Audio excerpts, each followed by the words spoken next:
Hello and welcome to the IdeaCast interview series, episode number 118. My guest in this episode is Dr. John Vervaeke, and I'm deeply grateful to have had him as a guest, and I can only hope that I was a satisfying conversation or dialoguing partner for John. And if you're not familiar with John's work, which I believe most anybody subscribed to me should be familiar with John, but in the event that you're not familiar with John, I've curated a couple of videos, a list of videos down in the description field, and you can check those videos out. And I think they are videos that briefly outline the work, if that's even possible, that John does. So again, I was deeply grateful to have John as a guest, and I do want to call myself out on one thing. We were talking about Domicide and nostalgia and solastalgia, and John correctly referred to a process of unhoming, and I kept on saying unhousing, and so I'll beg your charity in that, and I meant unhoming. For some reason I just got stuck on that unhousing thing, so if you'll grant me that, I appreciate it. So I hope you enjoy the conversation.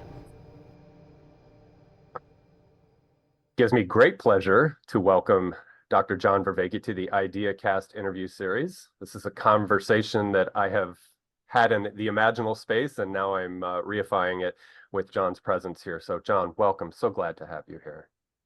Thank you, Justin. It's a pleasure to be here. Yes, and not only glad but grateful, because I know you're busy and you do such important work. So to be here with me is of significance, and I am grateful for that. And I say that partly because I think there are a couple different types of conversations that you have. There's peer-to-peer. There are highly skilled interviewers. So peer-to-peer are fellow academics and philosophers and professors and so forth. And then people who interview you who are have an academic background. And so I will identify here as an intellectual commoner. I am the layperson. I am the Quisequam man. I am the very general and general audience. So to have that connection with you is appreciated, because you often speak about powering down, much like a substation with electricity. And this is an opportunity. Nonetheless, I will aspire to ask you significant questions, but again, from a non-educated person. So, so I'll stop there for a second. I welcome that. That's great. Yeah. Yeah, and I would say to the audience, if there are any intellectuals out there, please grant me latitude, because like I said, I just put all this together myself. There's no structure to this. So, all right. Also, for the sake of structure to the audience, I will say that I would like to jump right in the stream with John, and I will curate a list of conversations and dialogues, or perhaps a monologue, with John down below to work out terms and some of the ideas that John works with. And then John will use his discretion to unpack or open up ideas as we flow through this conversation. But I would like to engage John less from an intro sense and a coarse grain sense, more into just getting into the language that John uses. Not that I have a deep apprehension of it, but I will nonetheless do my best. And also, I want to bring in the work of Gregg Henriques, a friend of John's, a collaborator of John's, and a friend of mine. I've interviewed him, and I have a lot of respect for Gregg's work. I learn a lot from it. It's also a good framing for me for complex ideas. And then also, I've interviewed Michael Levin, and so some of Michael's work will show up. Yeah, I've had him on 3 times. Fascinating, and a lot of reverence and respect for him as well. So, so there's that. And in fact, we had a conversation not too long ago where you and Gregg and Michael were there, and that was powerful to just have that space open up. So, all right. So that's the disclaimers. And also, as I said to John before we hit record, I am going to look to my left a little bit because I have a grease board with bullet points to keep me honest as far as my attention deficits and so forth. So anyway, all right, John, let me just jump us right in here. The inexhaustible fount of intelligibility and the logos, are they in synonymy with each other? Just to verify that. Or is there something that we want to open up there? Yeah, I wouldn't say they're synonymous. I would say the inexhaustible fount of intelligibility is that upon which the logos depends, that the logos is the self-organizing, self-disclosure of the intelligibility founting forth from the inexhaustible source. of intelligibility. That's how I would put it. So the logos is in that sense bound to the ontos. The logos is bound to, this is where we get the word ontology. The logos is bound to being, where being isn't understood as any kind of thing, but that from which intelligibility flows, but also that which continually withdraws beyond our grasp. So both it both shines in and makes things make sense to us, but it also continually withdraws, and it reminds us that there is a mystery exceeding our cognitive grasp. Okay. And to that, we could say that I'll stick with the inexhaustible fount of intelligibility is relational and potential. So it is it's not an ontic structure. It is not something graspable per se. It is that, again, it is this font and intelligibility. When we meditate on that, it seems relational as well, that there has to be something there that is either decoding or understanding or apprehending or grasping that. Yeah, I think that's, I mean, so I've been extremely influenced by I think the important work, I'm doing everything I could to make it more famous, of James Filler, his book on Heidegger Neoplatonism and the history of being, a relation as ontological ground, and his notion of pure relationality, which is, I think, that's sort of a ontological notion that corresponds well to a more, these terms aren't quite working, but I'm going to stretch them, a more cognitive notion of non-duality, a way of knowing, and whereas non-duality, whereas pure relationality is a way of being. But in both ends, we're pointing towards a kind of ultimacy.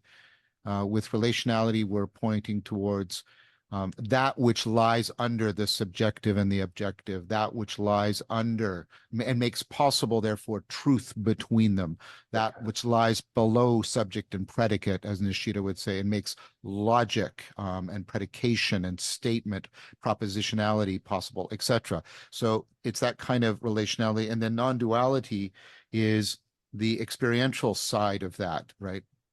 Is when we're in that state, which kind of returns us to what our experience is in, sort of before we do philosophy, but unreflectively, where there isn't a clear and clean distinction between the inner world and the outer world, between the overarching oneness of reality and the minutia of the various entities and beings we're bumping up against. Somehow they're all together and one, but they're not just homogeneously one.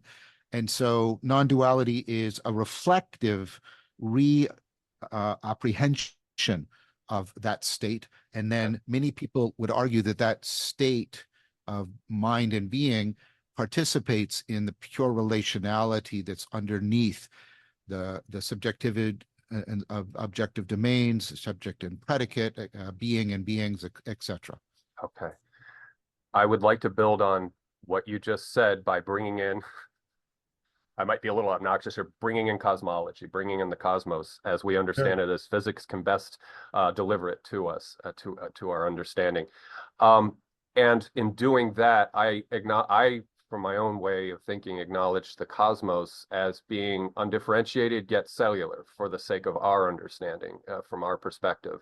But that undifferentiation should be appreciated, and perhaps that is concomitant with what you were just describing with some of these processes, but I don't want to conflate the two, but I just want to maybe see one similarity there. And then what I want to do in having brought physics in is to go to what I would call a singularity of, for this planet, for abiogenesis or autopoiesis of our most primitive cellular life arising in this system, in this planet. And I want to ask you some questions around that.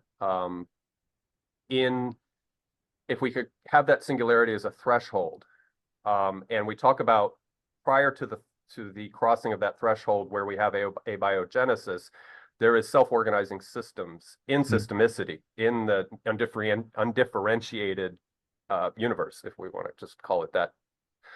On the other side, we have autopoiesis, we have life, we have what moved forward from there. And in this threshold is where I maybe the space I would like to explore with you. Because for me, nothing magic happened. For me, nothing significant occurred.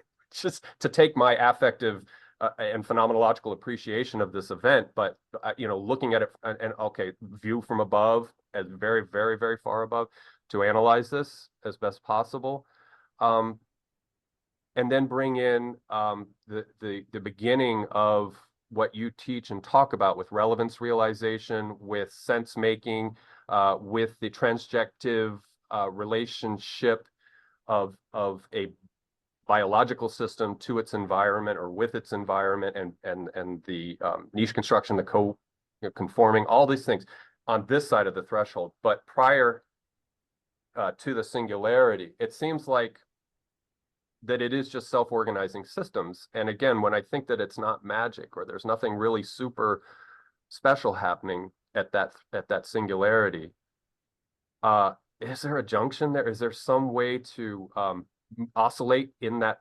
threshold to understand how we suddenly get all of that we'll unpack further? But at that threshold, can we look at that? Does that even make sense, what I just asked? Yeah, I think, let me see if I'm tracking. I mean, so at the cosmological, I'll use top and bottom, although I agree with you, it's a continuum, and that language can therefore be misleading because it's using a spatial metaphor for something that's non-spatial, but is supposed to underlie space and time in some way. But, at the bottom is pure relationality of entanglement, and there's a growing movement to see even space and time as emerging. So the very thing the very structure we use to pick out individual things, determinate objects, space and time, is now being thought of by an increasing number of physicists as emerging out of entanglement, which is pure relationality in a fundamental way. It's almost Hule in Aristotle's notion of it. This this pure potentiality, pure relationality, and then at the very top is, of course, we don't have absolute space and time. We have the pure relationality of relativity, and we have all of that aspects. And then and the point is, it's not up here and down here. It's relativity all the way down and entanglement all the way up. In some way, we're trying to figure out, and of course, that's the grand quest. So if that's what you mean by like sort of indeterminate, yes, I think that's what reality is in a way. I think it's. I think in some ways it shares a lot of important features with the top-down, bottom-up, completely interpenetrating nature of cognition, but perhaps we can come back to that. Okay. Now back to that pivot point. So the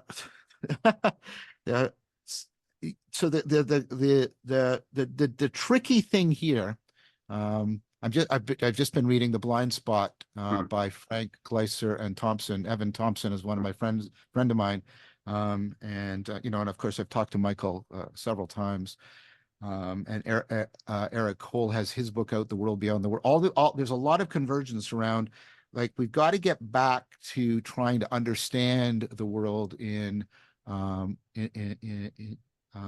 way in which we have an ontology that includes us as knowers within it. Right?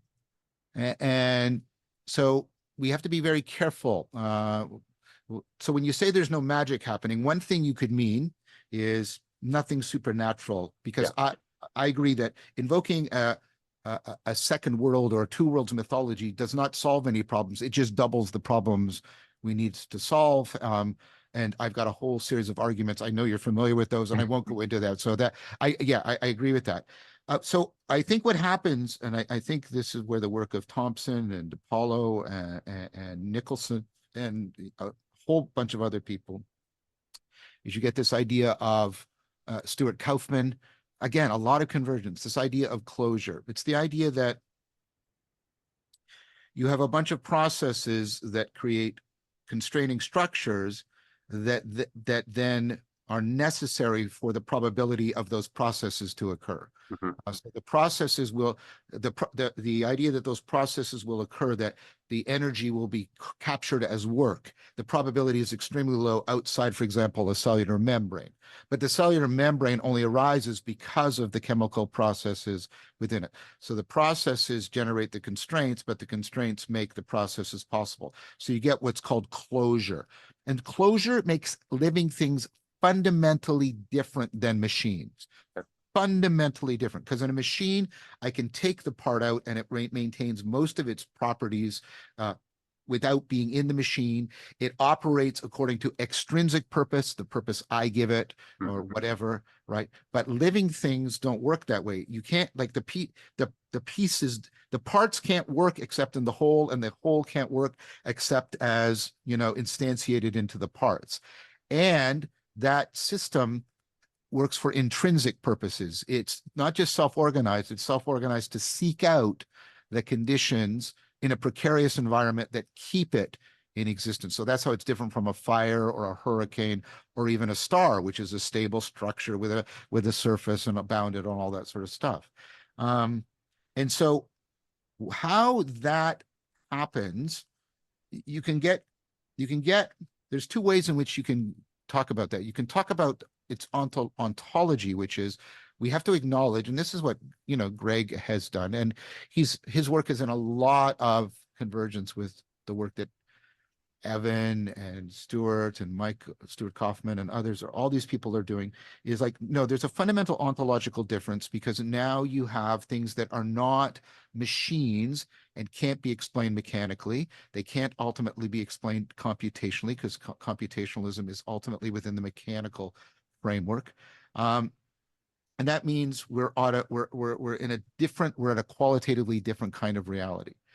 And I think that's important. Again, no magic. But secondly, you can ask sort of it's not evolution, because evolution doesn't exist until you have organisms, right? Evolution and organisms need each other theoretically. But asking how that comes about, that's a very difficult question. I think Stuart Kaufman has made some excellent progress in terms of closure on autocatalytic systems as something that's in between a merely self-organizing system and a living or autopoietic self-making system. And these closed autocatalytic systems give us systems that are starting to show constraint closure, but they seem to sit in between. And then if I sort of, here's mechanical things and here's living things, right? And then here's the autocatalytic things, right? And then here's viruses, and, you know, we're like, we're getting a sense, right, of where this could be. And that's important, because if you don't take into account the ontological question about closure, then you can get into arguments that say, well, look, the probability of these, if you frame living things from the mechanical perspective, then you say the probability of all of this coming about probabilistically is so small, and then you get an intelligent design argument, because if you frame this problem from a mechanical perspective, if you don't get the ontology right, then you will be calculating the probabilities incorrectly, because, you know, how you count depends on what you're counting, right?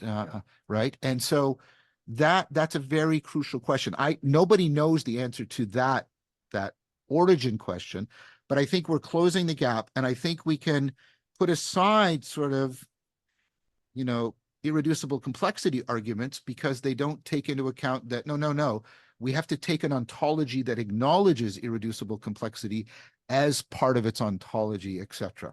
So, okay. Part of my motive for asking that question is I want to bring something else in, another thought in, and it builds a little bit on what you were just explaining with regard to the argumentation for designers and designs and things like that.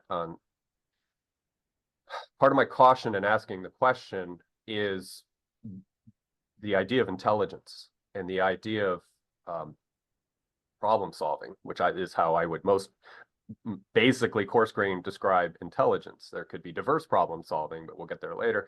But that when cellular life happened or arose, or that singularity, thus began the relationality of the living, the transjective relationship between the living and the environment, and again the conforming to each other, et cetera, and the evolutionary process, of course. I want to make sure that's starts up. But so prior to that threshold, that pivot point, and to bring Gregg's work in here for a second, he has 5 joint points. Again, I'll have a video down in the description field, probably from your conversation of transcendent naturalism, where Gregg has a PowerPoint. Anyway, 5 joint points. And the first is the energy, information, implicate order. Then there is matter, life, mind, cultural mind. And in that joint point between let's say energy, information, and then we coalesce into the solidity or the ontic nature of what we perceive to be the universe. Once again, non-life self-organizing systems seem to be doing their thing. They're following the order, the rules of physics. But then we have this term intelligence that comes in. Yep. And I've heard you in conversations and a lot of other good thinkers talking about maybe moving in and out of that threshold, and we can bring up pan-experientialism and all these other things. And I'm certainly not trying to pick a horse in the race. But for me, and this is where language could fail us as persons at this stage of where we are. But again, I want no magic. I want no spectacular frivolity or whatever when it comes to trying to understand this. And with the origin of a living system on this planetary system, thus begins that relationship of intelligence, of problem solving, of everything that happens. But then again, it seems like prior to that, crossing into that backwards out of the threshold, these are really insoluble questions, but I'm just trying to flirt and play because that helps us build forward into all of the other the mythopoesis that comes from the logos. And I want to bring the logos back. I want to bring the inexhaustible fount of intelligibility to that threshold, to that singularity, and say, okay, so you see where I'm kind of going with this. I do, and I appreciate this, and I hope I wasn't being pedantic before. No. We need that out here. We need that on the table, please. Yeah. So, so that question. So now we move into. Well, first of all, I want to say something about that. We have to be the processes that produced intelligence seem to be, so I'll do it the other way around. The processes of intelligence seem to participate in the same principles that produced the processes that produced intelligence. Relevance realization seems to use something strongly in the same family, or at least the same genus as evolution, and evolution is a non-intelligent process that can produce intelligence. And then we seem to have something happening, and Michael does basically something analogous to that, working up from the subcellular to the cellular, the neuronal, the network, and beyond. And I won't go over that because I think you've probably hit that. So that's just the case, because I want to be clear about this, because of course for a long time we had a God of the gaps argument for living things, highly intelligent things. How could there be something as highly intelligent as a human being? Well, clearly that requires, right? And then the argument turns out to be, no, that argument doesn't work. Now, you can then push it back cosmologically. And then there's 2 things we could be doing here. One is we could be brushing up against sort of the fine-tuning argument, and I don't know if we want to go there. But the other argument that I'm more interested in, and I think the one you're alluding to, is, but is there a sense in which cognition and life together, including evolutionary processes, participate in some fundamental principles that the universe, because the universe has not been, right, it has not been static. It has been also complexifying increasingly, and it, and I happen to think that you need an ontology that talks about bottom-up emergence, top-down emanation, very analogous to the way intelligence works. You need something that is organizing possibilities. This is a Whiteheadian argument, although I don't believe that when Whitehead, that it has to be grounded in an actual entity, but we can put that aside. So, if the universe develops as opposed to being in unintelligible, incommensurable cacophony of one event after the other, which it's not. It unfolds, and it doesn't unfold as a static homogeneity, but as a constant creative complexification. You think, well, there's a developmental thing going on here, and there has to be something that's organizing possibility in such a way, right, that possibility can unfold in this almost musical fashion, if I can put it that way, that reality unfolds this way. And then you think, well, maybe there's something analogous to how actuality is being realized out of possibility, that's analogous to how relevance is being realized out of information, that maybe there's a, there's something going on there. And, this is very much a Whiteheadian model. I think it's increasingly consonant with what's happening in physics, very consonant with what's happening in biology. And then that gets you down to, well, if there's and it gets us back to a notion of cosmos rather than universe. There's something cosmos-like about the mind, and there's something mind-like about the cosmos. They're not identical. I'm not saying that. There's this resonant continuity between them. So we have a realistic grounding of our sense of connectedness, which of course matters to me about the meaning crisis. Yeah.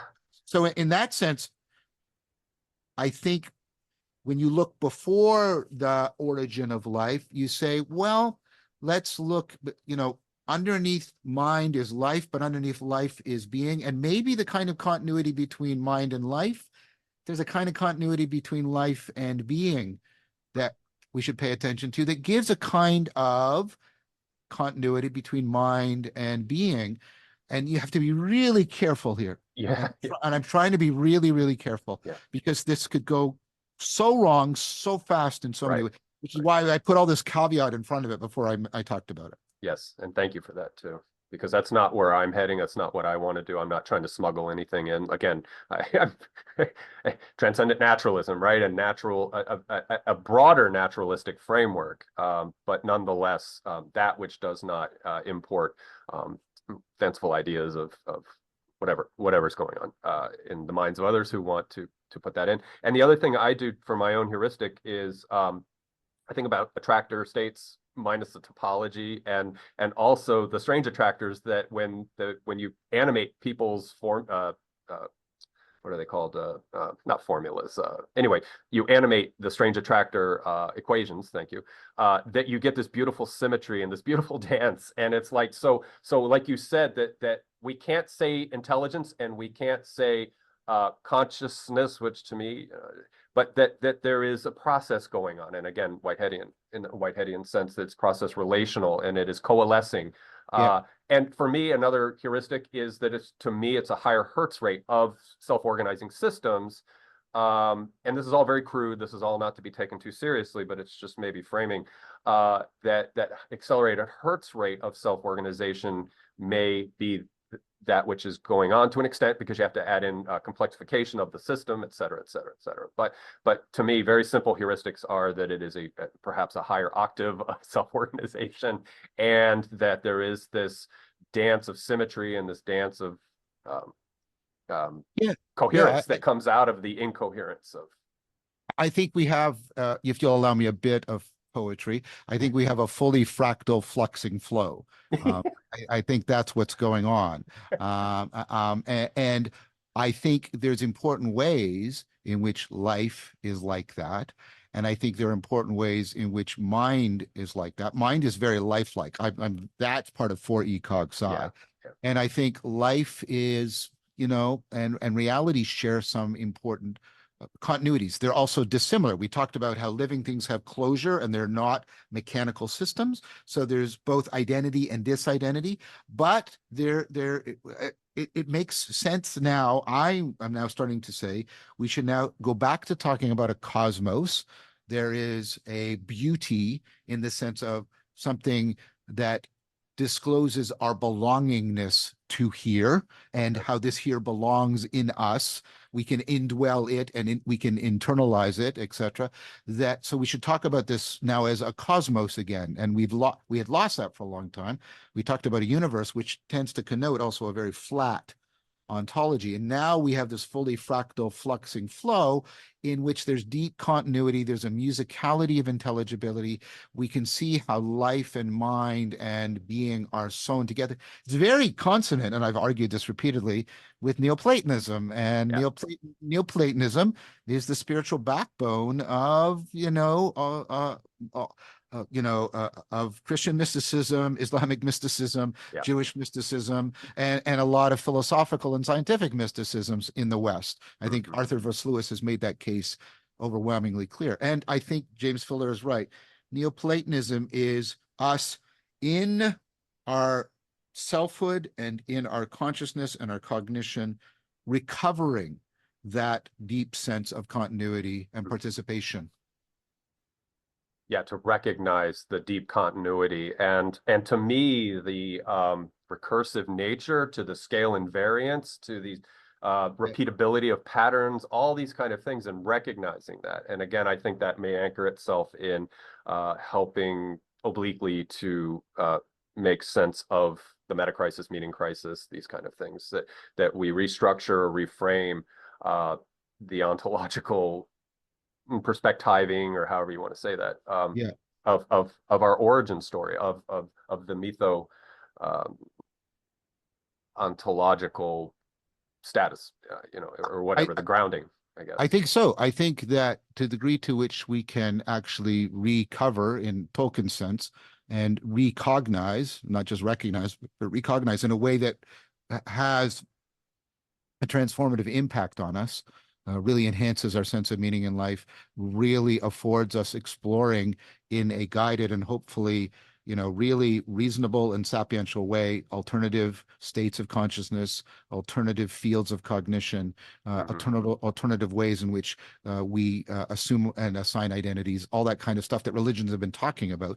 But we can recover that and recognize in it a way of being at home in the cosmos that is nevertheless consonant with some of our very, very best cutting edge philosophy and science. That's been my hope, and that's been my and I've been so far. This isn't much of an argument. I think the arguments are good, but that overall argument, I've been rewarded in pursuing this bet that this is going to cash out.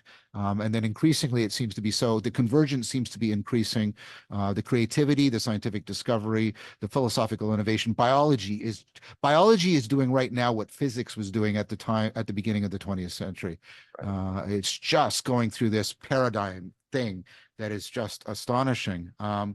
And so this is all towards, I think, a huge change that, like you said, I think does a lot to give us a mythopoetic purchase on who we are and how we belong in the cosmos. Yes, that will firewall pathologies and misappropriations or misuse and things like that.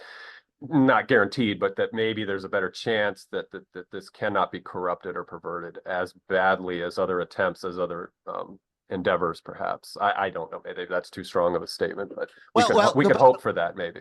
Well, I want to hang on. I want to zero in on it because I think that's an important point. The possibility, and it's still only a possibility, although it's not a remote possibility anymore. The possibility that spiritual frameworks and sapiential, for the cultivation of wisdom, and scientific frameworks, these three frameworks could be integrated in a mutually correcting fashion, does hold the real promise to avoid a lot of the mistakes that have been made in each one of those domains in the past. Yes. Yeah, because they were not tethered in communication, and forming a tapestry is the metaphor I like to use, forming a coherent tapestry that has the aesthetic when you step back, and there's beauty, the sense of beauty in that that you can appreciate. So that's convergent, because right. I've replaced Peter Berger's notion of the sacred canopy with calling it the sacred tapestry. I just taught a course on literature and the meaning crisis where I was saying we shouldn't call it a canopy because it too much to two worlds. We should talk about it as a tapestry that runs, and then it has vertical and horizontal weaving and has different colors, and it's textured together, and it's not just homogeneous. And so that's I like your shifting to tapestry. I think that's exactly right. Yeah, that's a preferred term, but not in the way that you just described it. But just for me, it's like, it's a pretty tapestry. And maybe I knew people back in the 70s who were working with their looms, and it just blew my mind as a child to see that. So, all right, John, we were in the logos, the mythos. Now, maybe we'll embed ourselves in our cognition and align ourselves to, if you're okay with opening the pathos for a moment, because you do work on the meaning crisis, and this is something of import to me as well. Is why I do my little talk thing that I do on YouTube, is to try to bring people on board who are positive change makers. So anyway, this question may take a minute, so I apologize if it's rambling. Please take your time. Please take your time. Okay, all right. I like questions that are carefully formulated. Yeah, it's just a complex question. So in Awakening from the Meaning Crisis, you talk about the Hellenistic Domicide, and there's iterations of Domicide, I believe, historically. And with Domicide can come nostalgia, and I use that in the 19th century context, that it is a mental health condition of being unhomed. And you mentioned being housed in the universe a minute ago, which is helping to segue this next question. Domicide, nostalgia, again, not in the modern sense. And then also Glenn Albrecht's more recent solastalgia, which was a eco-philosophical observation on persons in Aboriginal persons in Australia having their land used, co-opted for extraction, and they felt unhoused within their home. Their homeland was being violated, and there was a sense of unhousing there, and the consequent solastalgia that comes from that. So taking solace in your homeland, but feeling the pain that is occurring there. So I want to, with apologies to Albrecht, to take solastalgia out of that, what he intended, and bring solastalgia more into an abstracted sense of where we find ourselves in this chapter of the 21st century, with regard to, I don't want to sound generational, but this is probably affecting people under 30 more than you and I. You and I are fairly close in age.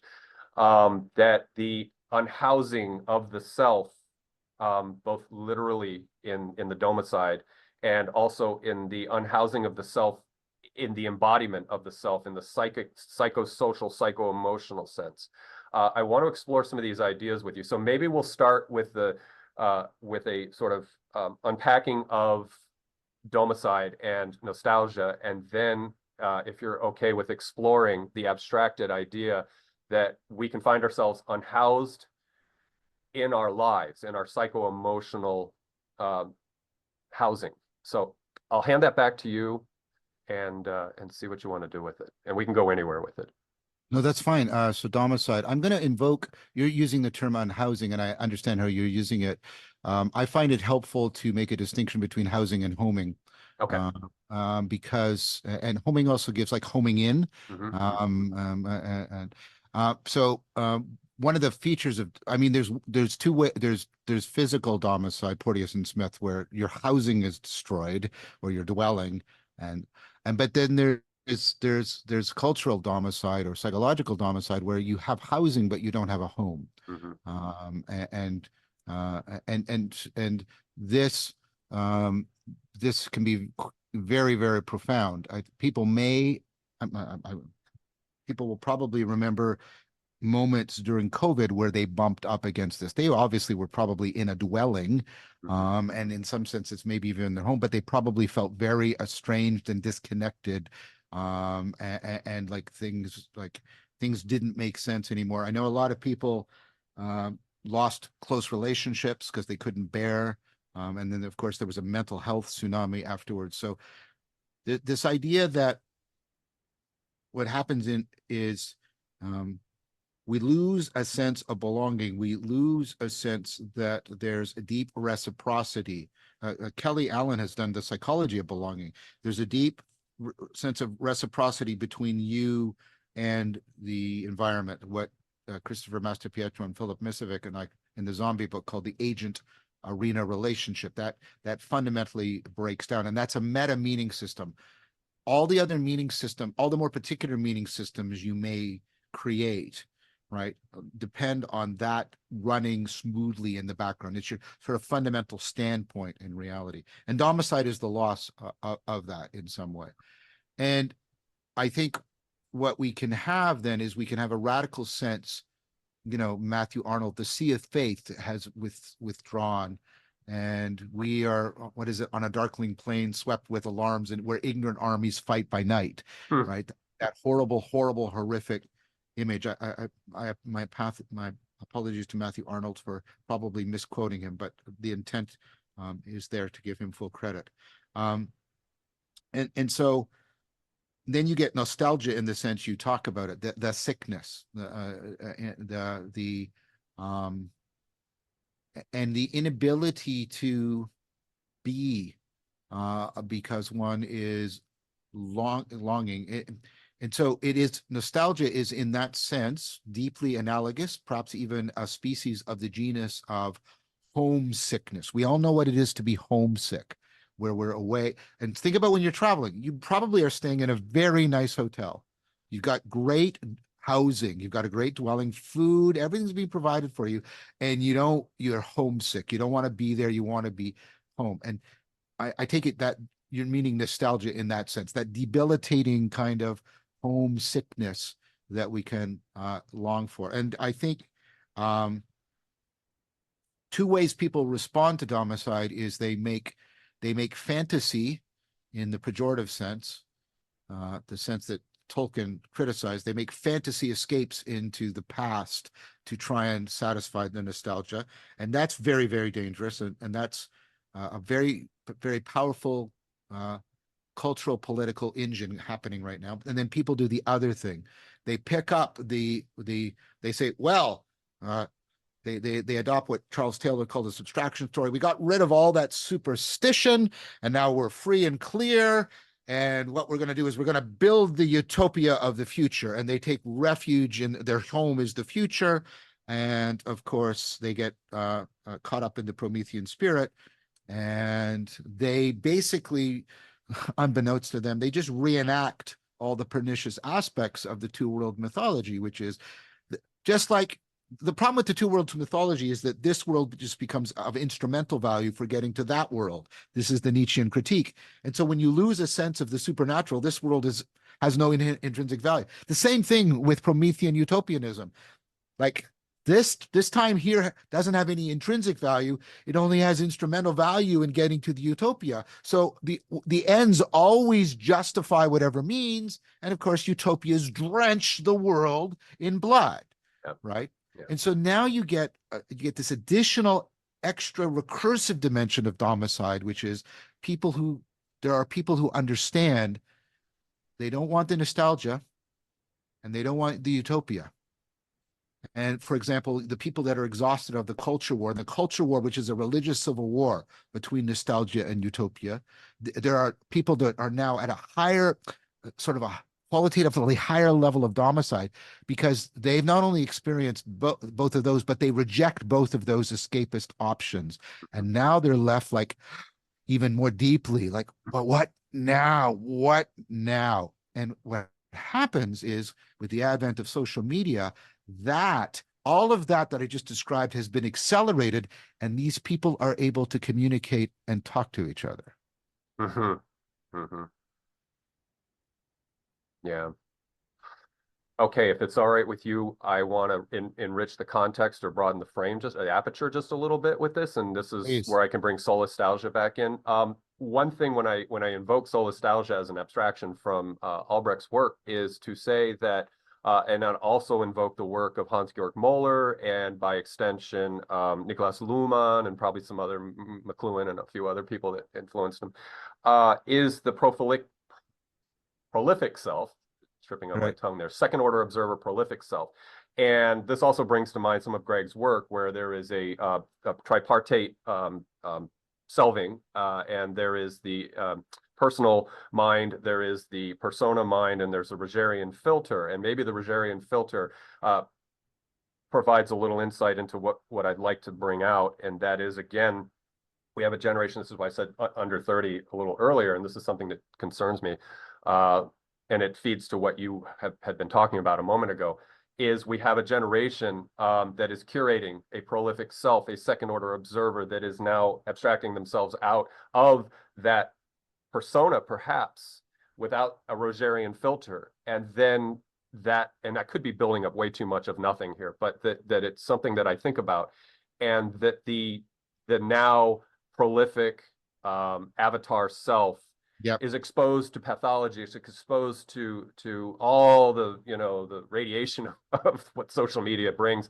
And so that is where I invoke solastalgia as an abstraction, wherein you are housed perceivably, but then you are dying in that housing that may ostensibly, by way of that internal ego, second mind, may be convincing itself that it's okay, and it just needs to reinforce certain things that bring in acceptance, and maybe you acquiesce to get that accept. That's where the Rogerian filter is, where Rogers was talking about this betrayal between the ego and the persona. I'll stop there, but you see where I'm going with this. Yeah, I do. I mean, and behind it is sort of a Hegelian argument about the deep interconnections of meaning in the meaning in life, religio sense, person making, and reciprocal recognition, and participation in the collective intelligence of distributed cognition. And what social media does is hijacked all of that. And I think this is pertinent to what you just said. What it does is it hijacks all of that, and all of that machinery is what is hungering when we especially when we have that second order domicide. Well, I'm not going to take up any nostalgic or utopian cause, but I'm going to participate in what's called the virtual escape. I'm going to go into the virtual escape, and because in the virtual escape, I'll find all the missing orders. I'll find a narrative order. I'll find a nomological order. I'll find a normative order. I'll find reciprocal recognition. I'll recognize I'll have connections, and to use the term I want to use, and I use it technically, this is all tremendous amounts of bullshit. It is salient because it is triggering those deeply adaptive mechanisms, but is pernicious because it is not working towards any adaptive response. Because, to put it frankly, and I mean no conspiracy, there's no cabal, but there are Molochian forces that are making these things work not to our best self-interest. They are not interested in our flourishing. They are interested in whatever particular goal the owner of the platform or the corporation. I don't care about ownership issues, right? And so we get lured into I agree with you, and I'm really trying. I'm really playing with this, because I think we get a new order of self-deception that was not available to our ancestors, that is available to us through the virtual world, through our identification with our avatars, through the prolific self, through parasociality, through all of this. We have now, and we're drawn in by the machinery of profound bullshit. It's hijacking adaptivity, but it's actually driving deeper self-deception. So what happens is you get this higher order domicide, we get projected into the virtual world, and now we get accelerated self-deception. That's how I would align with what you were saying. And for the audience and for people who follow your work, I might also put on the table what you talk about in relevance realization and the virtual machinery on the input side. And Mark Miller addresses this in the reciprocal narrowing, that we can also consider that as part of this pernicious or menacious process that's going on here. Mark Lewis. I'm sorry, Mark Lewis. I apologize. Okay. But that there's that the virtual machinery of this side of relevance realization can be good or bad. And I love what you said about the Molochian dilemma, that we have a huge pile of bills unpaid to Moloch in the construction of what may possibly either be market driven or utopian chasing or civil religion spontaneous formation. I don't know. I don't try to put too much judgment on it, but it's happening. And I agree that the Molochian debt is piling up on us right now. That concerns me. I mean, and one of the things I deliberately make things like Awakening from the Meaning Crisis and After Socrates and the new series that's coming out, Walking the Philosophical Silk Road, to try and disclose and get people involved and participate in other ways in which the media can be used that can go in the opposite direction, that can, to use one of my phrases, help us steal the culture Yeah.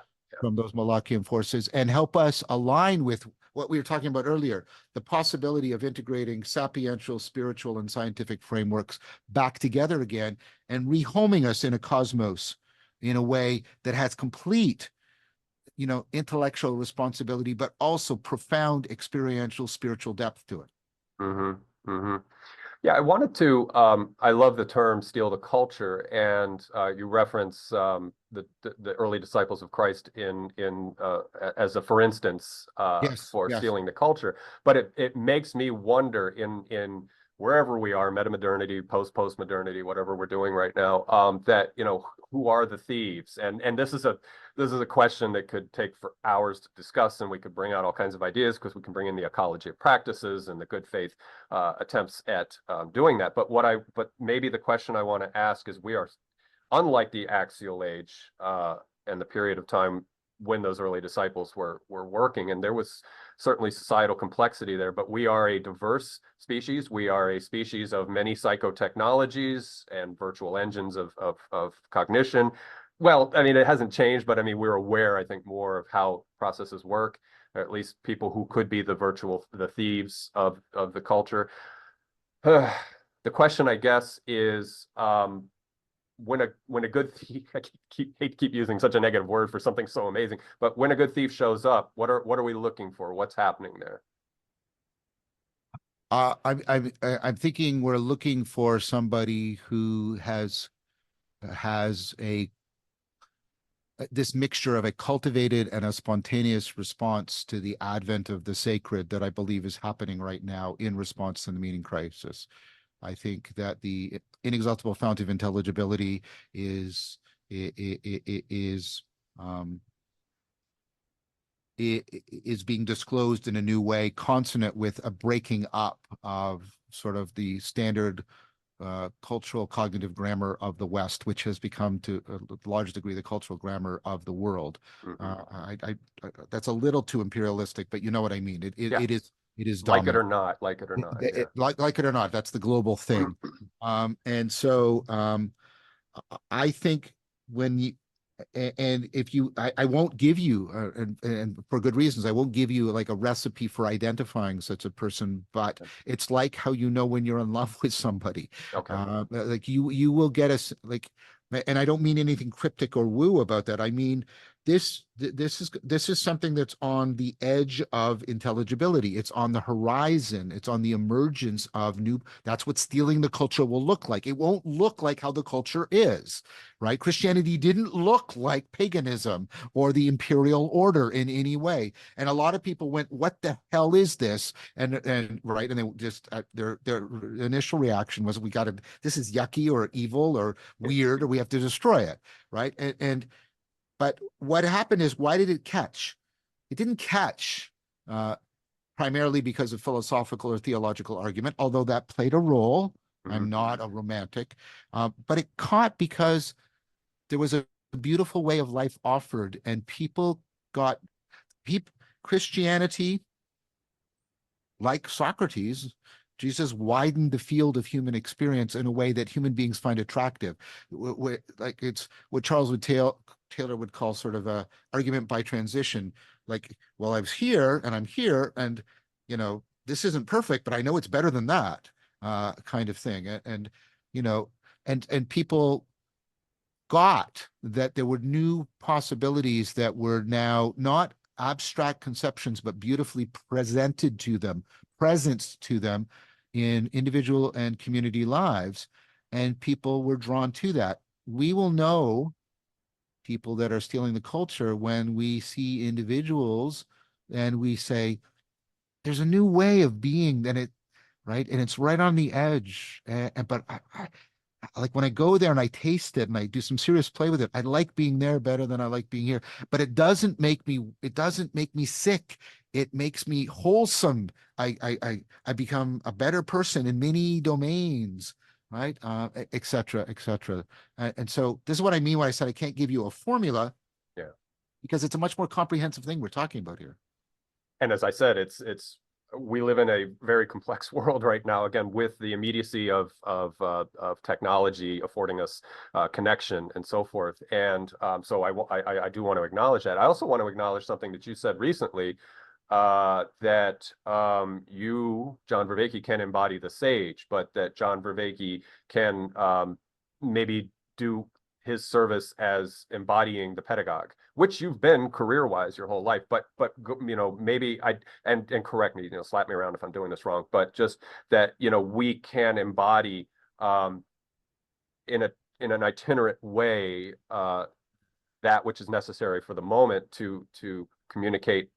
And I'll use the word logos, to bring forth the logos. So how do you want to handle that? Because like I said, I appreciated what you said when you said that. Yeah, I do, and I do practice the internalizing of my symphony of sages, and they help me prepare for a pilgrimage along the philosophical Silk Road that is trying to find the through line through all these philosophical, religious philosophical frameworks about orienting towards the sacred. Not because that will give us the answer; it won't. It is a teaching project. I am not a sage. I'm not, and I talk about Zen Neoplatonism not because it is the next way. It is a way of preparing ourselves so that we can be more receptive, more responsive, more resonant with the advent of the sacred. And in that sense, I am a teacher. That is my role. My role as a teacher. That is right. I try to embody these sages, but I am not a sage. And what I'm talking about, trying to get Zen from the great grand unified field theory of Eastern spirituality, and Neoplatonism, the grand unified, right? Getting them in deep dialogos with each other, That is not the advent of the sacred. That is, how can we make a distinction between a practice called dialectic that you can do and that can be taught, that readies you for the emergence, the appearance of the logos and dialogos, which has to take shape of its own accord, or it's not the logos. Yeah. We can Zen Neoplatonism, it's the dialectic. It can get us into a place where we have made ourselves as most advent prone as possible, if I can put it that way. I do not want to be seen as any kind of a founder of a religion or a community. And we are turning the Vervaeke Foundation, we're paring it down because people are trying to, and I understand, I don't mean to be discompassionate, but people are wanting the Vervaeke Foundation to become the founding of a community. That is not something that I think I strongly doubt that I could undertake that virtuously and with virtuosity. And so I will not take on that role. That is not my role. My role is as a teacher. Yeah. Yeah. Well, I think when you attain a certain level of public relevance, that there is this kind of push onto you, the projection onto you of some of these things, and I'm sure that's happening. And I'm glad that you're putting governance on that. And what I like to think about in this possible dilemma is that it's not, and you often talk about the dialogical versus the monological. It is not an individual. I would call it social stigmergy. I would call it a psychical kinetic energy that is decentralized. So stigmergy is decentralized intelligence that is nonetheless functional, coherent, and goal-oriented. And so, right, so that we can import that and get this the sage as reified out of the picture, because there's so many culty cult gurus things going on that we don't need, but that the culture that is being stolen, but the culture as persons have that freedom of movement, right? So that we have spontaneous whatever it is, events or phenomena that are occurring with individuals or groups or however that works. Yeah, and I think I've always been heartened by Thich Nhat Hanh's prophecy in the biblical sense of the word prophecy, not as the foretelling of but he said basically the next Buddha is the Sangha. Right? Stop. We're not going to, there isn't going to be an individual. And this, of course, is what we've been arguing. We've been arguing that if we wait around, and I don't mean this disrespectfully, but if we wait around for Socrates or Jesus or Siddhartha, no, good luck, Yeah. right? But what we can do is we can educate the collective intelligence of distributed cognition so that when the logo shows up, it can be the sage for us. And then that can be nested, and that can itself be a fully fractal fluxing flow that is trying to be in concert with the fully fractal fluxal flow of reality. In consonance with each other. Yes. You have 4 R's, 4 E's, 4 P's, and now 4 F's. I'm as a student of yours for the last few years, I'm going to go and write all those F's down. And I wanted to bring in the 4 R's, but they were covered implicitly in the conversation. And so, in other words, the addition of the relational and the recursivity of this, I think that was handled well here. In Voices with Vervaeke, you often say, I want you to get the last word in, but what I'd like to do, John, is I'd like you to, of everything that we've covered, I think we had 2 bracketed things that we covered. Is there something you want to bring to completion? Is there something a thought you want to finish, or a new thought that can sort of put icing on the cake that we just made? What would you like to do? Because I know you said you had a hard stop. I suppose a little bit more about seeing if there's a way. I believe there is, and I've been arguing that there is. I just had a great conversation with Brendan Graham Dempsey about this, about can we take this forward-facing model in which our relationship to ultimate reality is not one of trying to get conclusion. I'm deeply influenced by another Canadian, Schellenberg, right? But what we're doing is we're taking very seriously the proposal that it's very likely that with respect to ultimate reality, we are spiritually immature as a species. We've only been doing this spirituality thing for maybe 40,000 years. And of that, only 4,000 years have been the axial age. And to think, well, we've sort of got it right. I think it is probably driven by the Domicide bias, the most pervasive bias affecting human cognition. So if you think what we should be doing is orienting towards ultimate reality, not for conclusion, but for maturation, I think we should then talk. There comes the back, like, what does that mean now for our notion of the sacred? We've already talked about the established but increasingly disbelieved equation of the sacred with the supernatural. I think for many people is no longer viable. And I don't find it viable, and I have all kinds of arguments against a 2 worlds approach. And then this notion of the sacred as like having to do with what Schellenberg calls the triple T, the 3 transcendents. So he's got 3 T's. So there's ultimate reality. The sacred is, we feel that when we're in the presence of the sacred, we're in some way not a conclusive grasp, but we're in religio to ultimate reality in some way. And that's how people talk about some of these. They talk about the really real and the ontonormativity. And I think we should take that seriously. It's cross-cultural, it's cross-historical. And I think we can make a sense about why that could be a plausible account. Then it's ultimately transformative, that being in this relationship affords the greatest kinds of transformations that human beings go through. And then it's ultimately sort of navigationally and narratively guiding for us. It gives a sort of a guidebook for how we narrate and navigate our lives. And I think all of that is viable again. I think given what we've been talking about the nature of ultimate reality and about the potentiality for rehoming in the cosmos and this kind of connectedness, I think a notion of the sacred that is maturing us, or that is a maturational orientation, let me put it that way, so that we are increasingly capable of not just quantitative, but qualitative, more of the disclosure of the inexhaustible intelligibility of reality. I think that is a notion of the sacred that, again, is a very thin description. It's not thick. It's not trying to be conclusive, but it orients us towards profound transformational maturation. And I think doing that, re-wedding the sacred to Cosmos, and Cosmos has that in it, is a way of really homing and beautifying what we're talking about in a way that could help drive the stealing the culture that we've been talking about. So that's why, and I happen to think that, and I don't mean in any kind of sense of a mind or an age, but reality is in some way reciprocally responsive. As we open up, this is a Heideggerian sort of idea, reality discloses itself in new ways. And this is, as we enter into this, the process can start to reciprocally open and bootstrap. And that's partially what I mean by the advent of the sacred.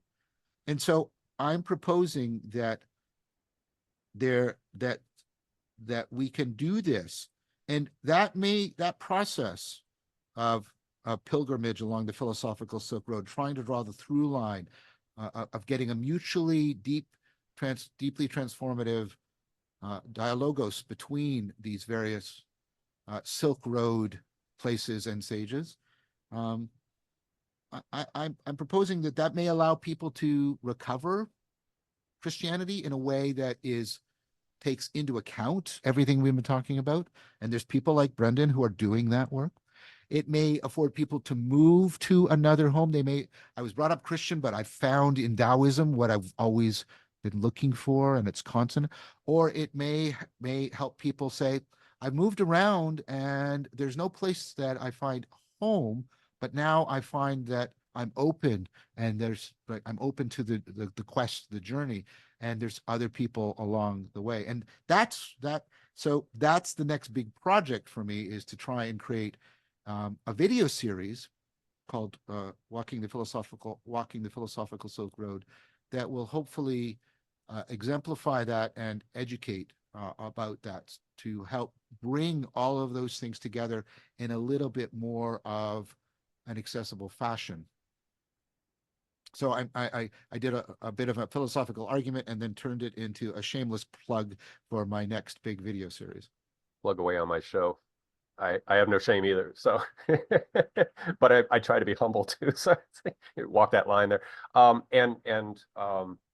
If I could, one thing to revisit that I said earlier to repair is to say that I consider the genesis of life to be deeply and profoundly important, and I have nothing but reverence for that. So I didn't want to be dismissive. I just had to do that to structure my thesis or whatever. I took you to say, that's why I was taking pains to not allow misinterpretation to be placed on what you were saying, because there's a lot of people that would jump on that. There's all these ready-made scripts ready to pounce and say, aha, right? Yeah. No. We're trying to clear a space for something other than that is possible. Yes. Yeah, and one quick argument I might make is that this is intrinsic to us. This is our reality. This is our mindedness doing what mindedness does, and so it is almost hermetically sealed in this environment that we can talk about the sacred and how transcendent that is. I'm agnostic. I love that term, agnostic. It's ineffable. I have no interest at all in understanding that, because we have a lot to do here. We have a lot of work to do in this domain, if you will. John, this has been everything I hoped for and more, and it's a cliche, but it really is. And also, I would like to invite you back, because the Philosophical Silk Road, another project of mine, is the reciprocity between East and West and the synthesis that arises. So Pyro Avellis, Sri Aurobindo, all of the Platonists that may have been informed by who was informing Socrates, Diomita, or who influenced them, and Parmenides. Oh, that's just something that I could just go nuts on. So if this was a good experience for you, I would love to have you back when your time is free, and maybe we can talk about that, the seeming dichotomy, but nonetheless, again, thanks to the very real Silk Road and all of the encounters, especially in Persia and Mesopotamia. Anyway, we could maybe pause this conversation and when you have time. Let's do that. I would like that, Justin. Let me get a lot farther in the process of educating myself about all of this, because I'm doing a very deep dive. I've been doing it for not just reading, a lot of other stuff, practices and places and people. This is, for me, I'm doing something that you're supposed to do before pilgrimage. I'm going through a kind of purification process, Right. preparation process. Right. And, you know, and I'm on sabbatical next year, and there's a huge amount of time that I'm also putting into just educating for the philosophical Silk Road. I can't But wait. yeah, but at that point, you and I could talk. That'd be great. Yeah, I would like that because again, that's something that speaks to my heart and to my psyche, to my spirit, my soul, which I consider to be the psyche. So, John, thank you again. I'll say goodbye to you after we stop record, but much gratitude to you for this conversation. I very much appreciate it. And also much gratitude to you for all the work you put in. I think I've watched just about everything that you've got on YouTube, and I've read some of your papers. I'm reading the current paper that just came out a few days ago. Oh, I'm Yeah. proud to be part of that paper. And Johannes Yogi did such great work as first author on that paper. Just fantastic work. Oh yeah, I'm a few paragraphs in, but it's part of my weekend read. We have a long weekend here in the States, so yeah, that's part of my plan is to digest that. But yeah, as I said, I will say goodbye to you after we're stopped recording. YouTube audience, thank you so much. I hope this was a fulfilling and enriching conversation.